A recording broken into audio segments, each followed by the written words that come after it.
Hi, welcome back to Hanan Ber. The Alshech. With Hanan. With Hanan Ber. Really great to have you back. And we're also extremely pleased to have this Alshech learning sponsored by Shimon Grant, for the Refuah Shlema of his dear wife, Bereshit, Felice, Bat Simon. Okay. So we were in that moment in Gan Eden where God was going down the line, first questioning Adam Arishon, and then Chava, and then the Nachash, or actually addressing them as to the fallout of eating from the Eitz Hadas Tov V'Ra.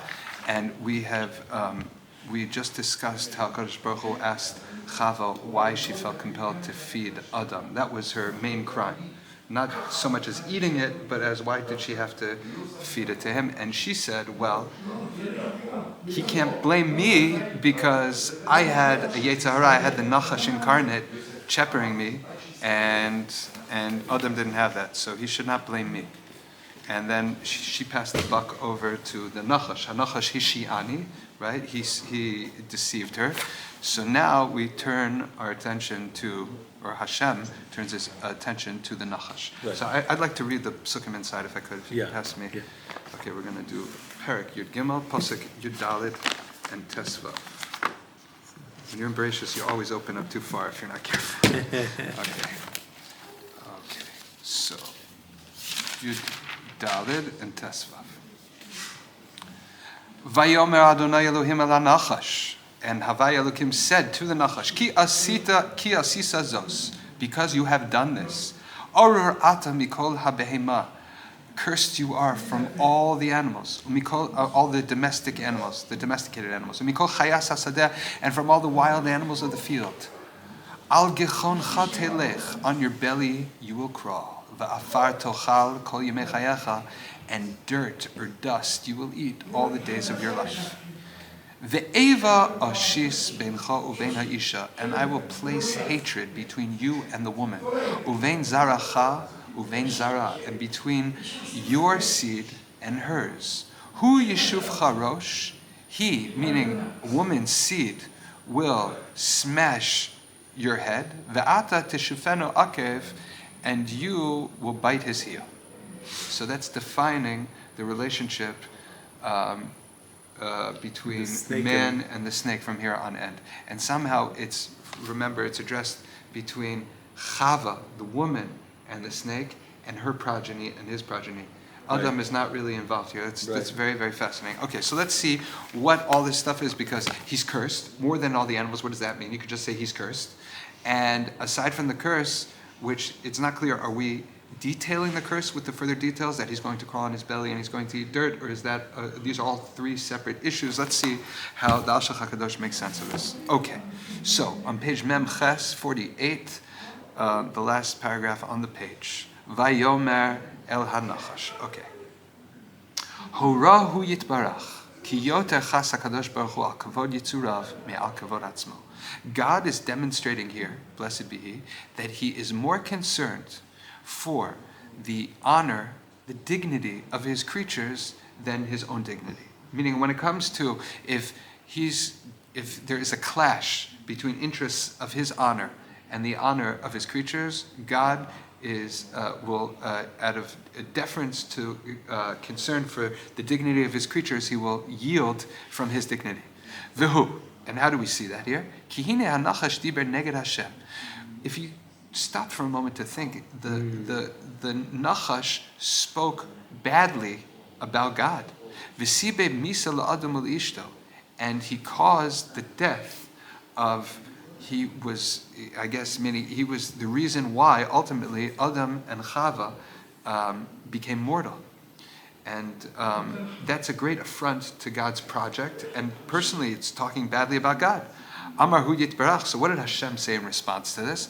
Ma she'ani mekalelcha hu. What I will curse you with will be ki asit, meaning the reason.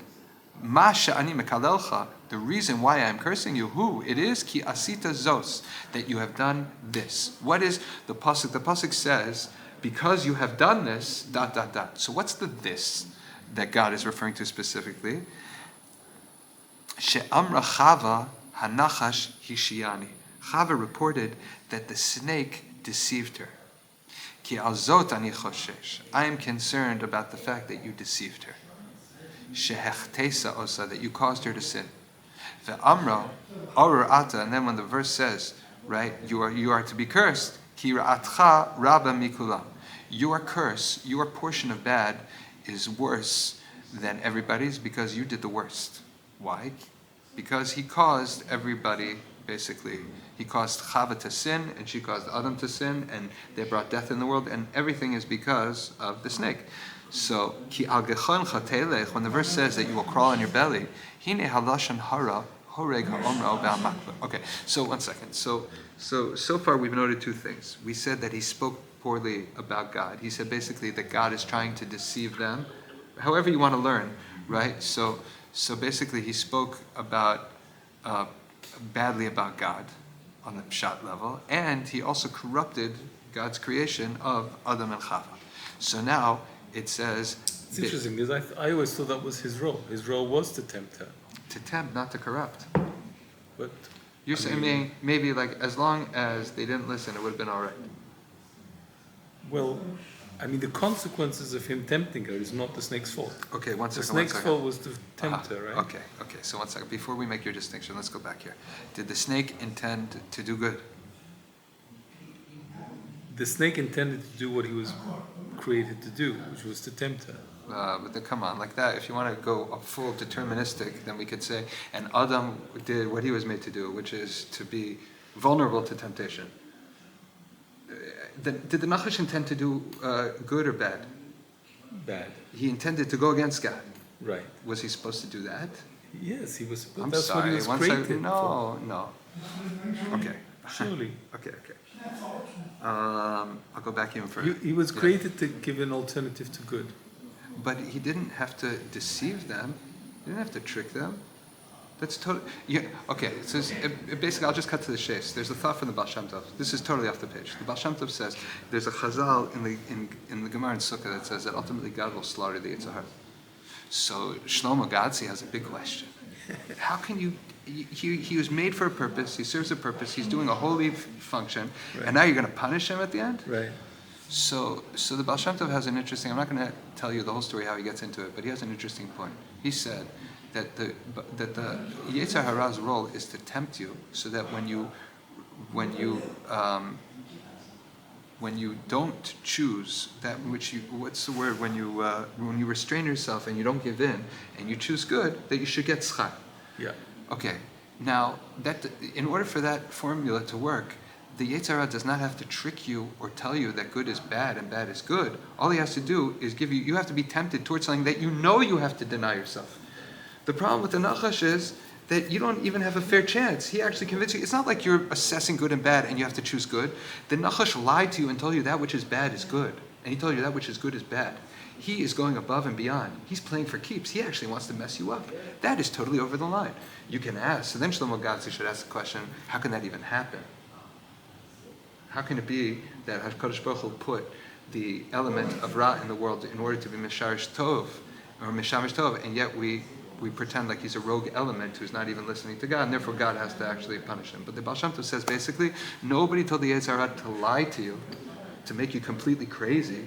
He's there to tempt you, still with your dat, so you can make a right choice. That's enough to give you schar. But you could argue that if he just tempted you without making you crazy, that wouldn't be a fair balance. No, just the opposite. How does that mean anything? If you chose bad because you thought it was good, how does that messes the whole thing up?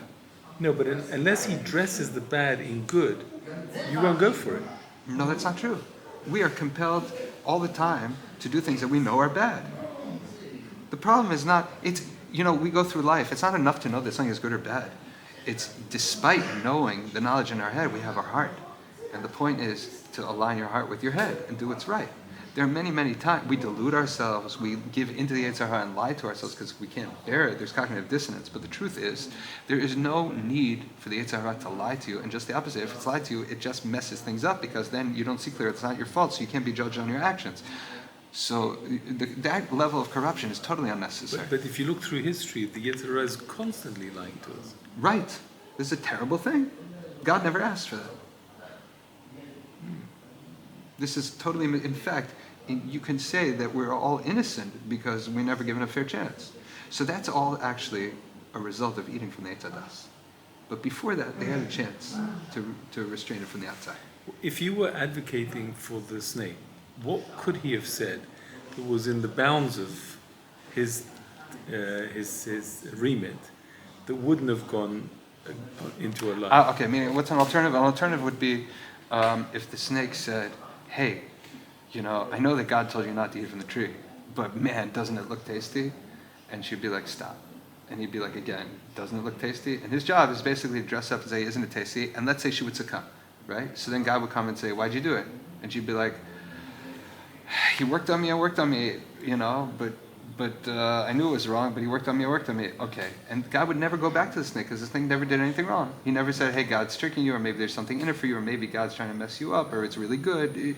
He would come back to the snake, and the snake would have said, I was doing what you said. And God said, good job. It's too bad that Chava missed out here, but you were doing what you're supposed to. But it seems to be an extension of what the earth did. Not the snake. No, Chava, but not the Chava is meaning. We're going to get back to that. That the Adam, that's a few seconds. What I'm saying is that the Nachash was Meshuggah himself because he had the Samach Mem riding on him, as we said, and he thought the whole thing was about. He's got this whole crazy. Did he really think he's going to get it? He's going to come into this paradise and get rid of Adam and then have the Chava for himself? Okay, so let me ask you a question. When God is relating to the snake, is he talking to the snake or the Samach Mem? No, he's talking to the snake. But isn't it the Samach Mem that he should be punishing? No, the Samach Mem is doing great. Samach Mem is actually doing what God wanted him to do. Then I'm confused. The Samach Mem did not trick anybody. The Samach Mem did not trick anybody. He tricked the snake. He Yeah, went no, into he the didn't. snake and he perverted him. Did he? It seems like the snake, the Pasuk makes a big point of saying that the snake was cleverer than all the animals. Why is that relevant here? I think that's what made him a target for the Samach Mem. See, the truth is that the snake is not independent here. The snake is inside of you. The snake's already a character inside of you. The snake is the part of you, really, that does the work of the Avodah Zarah. Of the Yetzer Hara that's embodied outside of you. He's the agent inside of you. Meaning we have a snake in us that's crazy, that thinks it's going to get something. Meaning if there's an element in creation that's already corrupted to the nth degree, as if it already happened, that's the snake. The poor snake, right? He's this poor shmo who basically has been corrupted, and he's just an agent. He's being totally played by the Samach Mem because he's not going to get anything out of it in the end. He's not going to get Chava. He's going to get in big trouble. Like he got momentary insanity, and he lusted because he saw something that wasn't his, right? So meaning Adam and Chava never would have been corrupted, but he was. So it's this bizarre thing. It's like the Nachash is actually already inside of man. What is this double tier, this concentric circle of evil, right? And at some point, it was meant to be. All I'm saying now is I just want to point out that it did not have to trick anybody, right? Obviously, its job was to give an option for sin. It was never meant to, remember, I believe we talked about this, that the Zohar's mashal is that the servant, the beloved servant of the king, who loves the king and loves the prince so much, and she's testing the prince only because of the king, that he's worthy to inherit the kingdom. She's trying to seduce him, but even she wants him. She wants him to not fall for her. Right? You remember that mashal of the Zohar? That she's the courtesan that works for the king. And she's just testing him. And even though she's trying to seduce him, she herself. So our attitude to the Yetzer Hara in a perfect world is the Yetzer Hara is just there to test you for the king, that meaning God, that you should be worthy. But even the Yetzer Hara itself wants the world to be the way God wants it and doesn't want you to give in to her. That's according to that mashal. The way we're learning it here, meaning what the drama of Bereshit does not seem to go with that at all, and that's why I'm talking about how it seems that there was this extra level of deception that ultimately requires punishment. But otherwise, you're absolutely right. We could say, why should the Nachash have been punished? Why is the Yetzer Hara going to get slaughtered? Latid lavo. What is all this?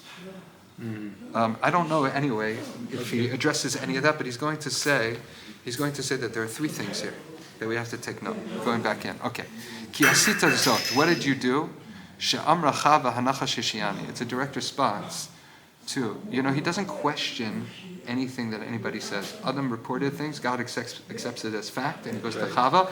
He asks Chava what happened. Chava says it's his fault. She goes right to the snake. He doesn't give even the snake an ability to open its mouth. Okay? Ki al zot ani choshesh. This is what I'm concerned about. Shehechteta ota, that you caused her to sin. The Amra, Shlomo has his kasha. I'm noting that. Okay. What do you mean? It's your job. And still he's going to be punished. The Amra, so the verse says, Arurata, you are cursed. Ki ra'atcha rabba mikulam. Your part of the evil is greater than everyone else's. Ki al gachoncha telech, and that's why you will crawl on your belly. Hine halashan hara horeg ha'omno ve'amekav. So first of all, we're saying here that what he did all of his evil through speech. And that was essentially lashon hara. And lashon hara has this terrible ability to kill he who utters it and he who hears it. So he caused himself evil by uttering lashon hara, right? And he caused evil, death to Adam Chava for listening to it. V'hine hanachash diber lashon hara al kona ve'isha kibla. He spoke lashon hara about God, that God was up to no good. However you understand the words of the Nachash, he said that God doesn't really mean what he says, or he's trying to, however you want to learn. Okay? Ve'isha kibla, and the woman accepted his evil speech. Al-ken, therefore, hu yitpara haraga ki gazar aleh amita. So God killed her because he decreed upon her death. And Adam too. V'gam ha'omro, and he who spoke it, meaning the snake, nigzar alav gam hu, it was also decreed upon him death. What's interesting is he's not told he's going to die. Who? The Nachash. We're saying lashon hara kills everybody. So we're saying, and that's why Adam and Chava now are going to die, because they listen to lashon hara. Why isn't the snake going to die? Yeah, and also that's not true. They're not going to die because they listen to lashon hara. They're going to die because God said you ate from the tree, and the day you ate from the tree, you're going to die. Right, but he didn't eat from the tree, the snake. So why should he die? But he's not going to die. None of the curses here says you're going to die. The curse says he's going to die? No, it says, meaning at no point was the Nachash told here that he was going to die. All I'm saying is that the pasuk says on the day that they eat from it, they're going to die. Right. And that's indeed what happens. And the Nachash is never told he's going to die. Right. Now, the Alshech HaKadosh is saying, you know what happened here? There was lashon hara. And he spoke lashon hara, so he's going to die, which the pasuk doesn't say. And they listen to lashon hara, and that's why they're going to die, as opposed to what I would have thought, which is the tree. They eat from the tree. Right. So I'm just pointing that out here. But he's going to go with this lashon hara thing. Okay? So, v'gam ha'omer nigzar alav gamhu ki ein naki me'oto gezerah kol yitzurei olam. There is nobody that is clean from this decree. Meaning, and no creature in the world can get away with. Meaning, lashon hara is lashon hara, and it has ramifications in everybody, whether you're a bipedal or or bipedal snake, for that matter. Okay. Va'adayin, however, still, ein kol zeh maspik lefi hanoseh. However, this is not enough to explain what happened. V'zeh b'shtei bechinot, from two aspects. Echad. So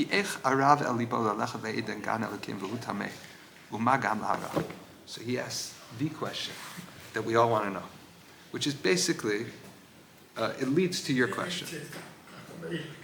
Echad, one. How could it be that the snake, the serpent, had put into his heart to walk into God's Garden of Eden, and he is impure. And how could it be that he had designs to do evil? Who is this creature that has the chutzpah to go into a place that he doesn't belong and actually be subversive and destroy God's party? That's the first question. Beis. The second thing is kigam she'arov liish techachim ledabera al gever kamoso hu avon pashut. So first, even to speak evil, to say lashon hara of a peer, of somebody just like you, that is clearly a terrible sin. However, nosaf al zeh, added to this, ki hayal yotzer hakol yitbarach lad, how could he even conceive of speaking lashon hara on the Creator of all, blessed be He? Al kei nosaf al ansho, and that's why he had added on to his punishment. V'ilu haya al ben adam, if he just spoke lashon hara about a regular person, ra'yu onish ye'anesh. It would be that would have been enough for him to get punishment. Thirdly, ki litava yevakesh nifrad. Okay, so there's a verse in Mishlei that says to lust or to desire, it will be requested to be separated. I don't know really the best way to translate this, but ta'ava is lust, and yevakesh nifrad means it is asking to be separated, or it's asking for separation. Ki ledavka ba bikesh liksha ava ima. So what happened over here? Meaning the lust actually, it's instead of a force that pulls things together, it separates things. Because what happened? He wanted, the Nachash had designs on Chava. Right? Ki ledavka ba, in order to cleave to her, bikesh likshar ava ima, he desired to tie his love to her. But who can allow the impure to get together with the pure to get together with the impure? And meaning it's totally incongruous. It doesn't match. There's no reason why he should have anything to do with Chava. And therefore, meaning, okay, one second, I'm going to pause. Okay, 3 points here. He's saying, first of all, what a terrible chutzpah that he's got himself into Gan Eden. He doesn't belong there, and to have a plan to do evil. Number 2 is stam lashon hara would have been enough, but lashon hara on God, it's mamish beyond the pale. And the third thing is that he was driven by lust here, which he desired to cleave to something that doesn't have anything to do with him, and the natural repercussion of that, as we see documented in the verse in Mishlei, is that will cause a separation. So we're going to address these 3 issues, okay? Mm-hmm. So, Al Kain, therefore, Tachat Shalosh Eila, in direct, under, or corresponding, thank you. Yeah, corresponding to these 3 things, nitosef ansho al onish mitato. It wasn't so he says, the Alshech says, of course, his punishment that's not mentioned here is death. He for sure is going to die now. But it's not just enough that he's going to die, he got all these other curses in the Pasuk. And these were added onto mortality that was given to him. Ha'echa was the first one. She'arav al libo lelachet ad gan be'eden, that he put in his heart, that he harbored counsel to actually, there's a word for somebody who goes to where they don't belong, a trespasser, right? The fact that he went to trespass into the garden, la'ansho nechtecha raglav, that's why he lost his feet.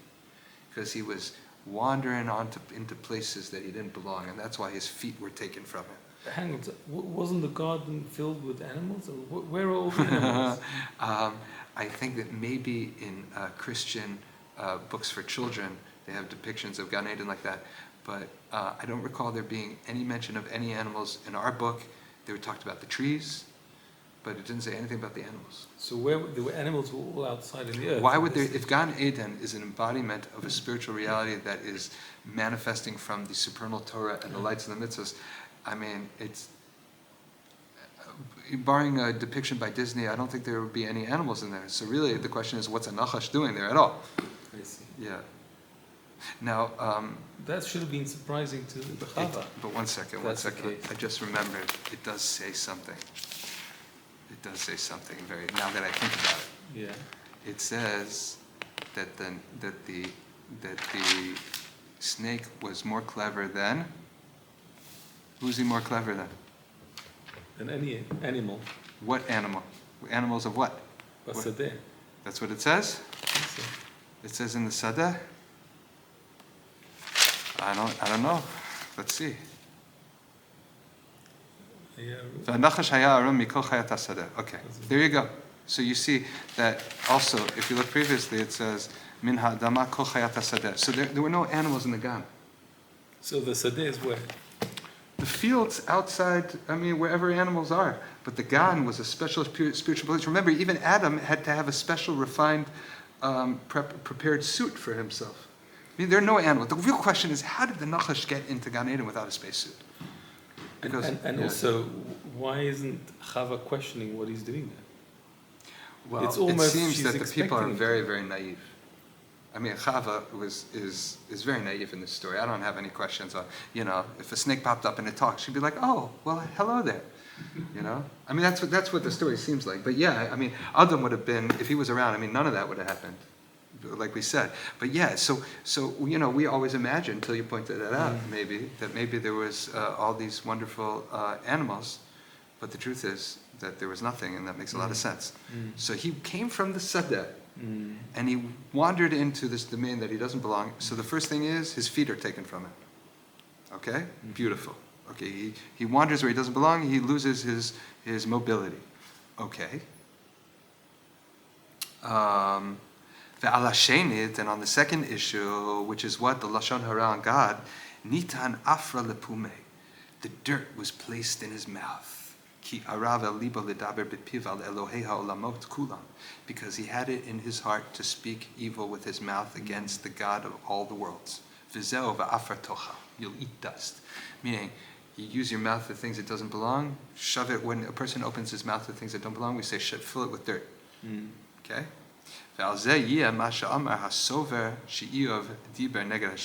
Right, in the story of Job.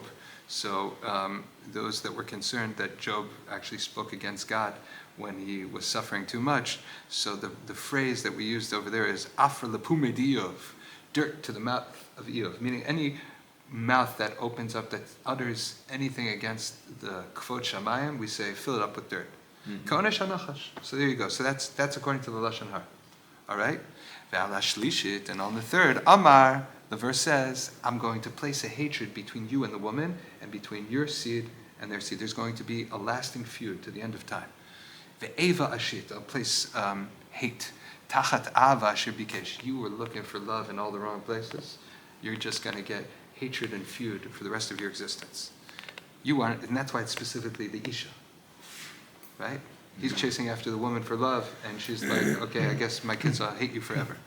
V'hine evat zaro im zara, the hatred of his seed and hers, lahamit ze'atzed, that they will be locked in a mortal struggle for all generation. Lo yitzdak, it doesn't seem fair, right? Ki imhu gara mitata, because he caused her death. Gamhu. He caused her death. Right. Ki imhu gara mitata, even though he caused her death. Gamhu mate, he's also going to die. Vihi na nefesh tachat nefesh. So then it's going to be the replacement, right? Soul that takes his place, meaning the next generation. Umalehem oreva. Why should they have to live in this never-ending cycle of hatred and violence? Lezeh amar, and therefore God says, Hu yeshuv charosh. He will stomp on your head. Ve'ata tishufena akev, and you will bite his heel. Lomar, strike his heel. Lomar, that's to say, ki zar'a yiskar lo zulas amavis nechtach rosha kanoda. That her seed will remember him, that will remember to him that zulat hamavet nechtach rosha kanoda, that you can't kill a snake without cutting off its head. Ki nigda komat adam shahaita ad lashamayim, because what he did was he lowered man's status. Man's status was all the way up to Shammai. And he effectively brought man's status down, meaning man's full stature went through all the worlds. And he shortened that effectively through this. And therefore, so just like that, so the way to kill a snake, or the way that the children of man will always fight the snake, is by stomping on his head, separating his head from his body. That's seen as sort of the Alshech HaKadosh is articulating that as a form of midah keneged midah against ki nigda komat adam shahaita ad lashamai. Right. Umimenu nimshach lezaro ad la'ad olam, and it will constantly, this hatred will be passed down through generation to generation for eternity. Kemosha Amar Zal, like our sages blessed memory say on the verse in Vayikra, V'oilech eschem komimius. God says, and I will take you up to great heights. He's talking to Am Yisrael, right? Shepershu lashon koma. Komimius, I think means usually it could be translated as freedom, right? Some sort of liberty, right? A great stature of like a free nation. So shepershu lashon koma, it means koma, like height, like a stature. Al kein hu yeshuv charosh. Therefore, the seed of woman will strike you on your head. Shehu ala shehush barosha, because he lowered man's head. Yakenu barosh, he will get struck in the head. Mida keneged mida, measure for measure. Ve'ata tishufenu al akev, and you will strike man back by the heel. Shenechtechu ekveisecha noisaf al mavis, because your ankles have been cut off in addition to death. Meaning you won't be able to fight back by Adam's head. You'll be at his heels because you've been chopped down to size. Okay.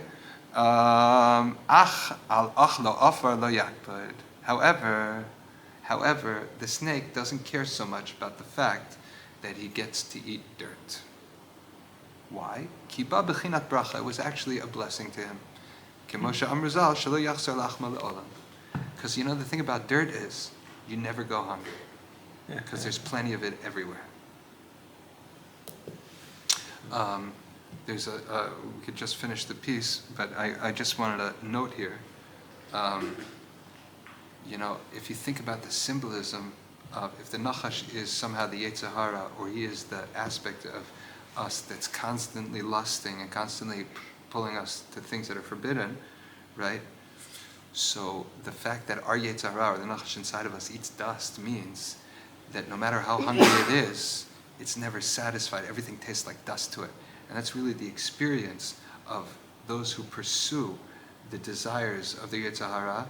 When they achieve them, it's never enough. They always need more because it's not a satisfying experience. It's basically fantasy. It never matches up with the drive and being compelled to do it. And that's, in my mind, that's kind of like the symbolism, like the dirt. No matter what the Nachash eats, at the end, it's always going to be dust. Okay, so just one last... just before that, there's a question. Yeah. Did the snake come into the garden already without legs? No, just the opposite. He's getting surgery now. In fact, just to reiterate, the Alshech HaKadosh says, since he wandered into the garden, which is a place that he didn't belong, he used his mobility in a way that was inappropriate, so his punishment is that that's taken away from him now. Okay? All right. O yomar mi'enza, or we'll say in a similar fashion, ve'eva ashit, God says that he will place this hatred, this enmity between the seed of woman and the seed of the snake. In what manner, what would be the mechanism that this hatred will last forever, that will carry on from generation to generation? Halohu, that is, ki birot zara rosh v'shafel, when the seed of woman is seen, right, lowly, in a fallen state, v'zaro raglav chatuchos, and the snake will be seen without legs, right? Meaning the Tyrannosaurus Rex, even though they were very, very small and comical, he had hands, right? But when you look at, boa constrictor, it doesn't even have those hands, so something happened, right? Right? So lo yishkuchu lo zev lo zeh. It's like, they're passing in the street and they silently catch a glimpse of each other and they know, this is fallen man. That's the branding that you left on them. And man looks at that snake pathetically crawling by and they remember their history. They have the mark on them, the sign of a timeless struggle that started in Eden. Right? Vizeo, and that will cause hu yeshuv charosh v'ata tishufenu akev. That will instigate that another confrontation. And there you have it. That's what happened to the snake. And now we can ultimately, we can address humanity and how Chava suffers and how Adam suffers. For next time. So